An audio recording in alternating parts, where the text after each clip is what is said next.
And welcome back. Now, more than 1,000 families affected by floods in Zawadi Street, Eastleigh, Nairobi County, have received assistance worth approximately 4 million shillings from well-wishers. Speaking during the distribution of the aid, the general manager of Faras Cab appealed to organizations to come forward and assist the flood-affected families. This initiative was achieved through collaboration with community leaders, non-governmental organizations, and community centers.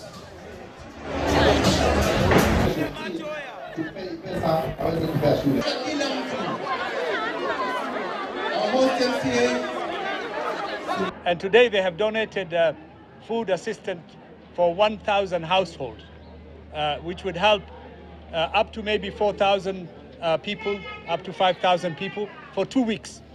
They have provided 5 kilos of maize meal, 5 kilos of sugar, 5 kilos of rice and flour, and 3 liters of oil, which would support this particular community throughout this difficult period where there are floods as well as demolitions along the river, the Nairobi River in Kamkunji.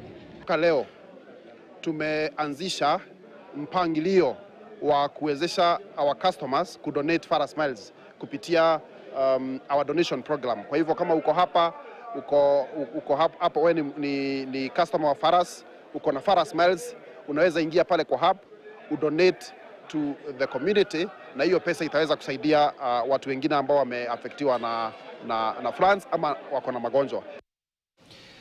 The move by the Mombasa and Kilifi County governments to ban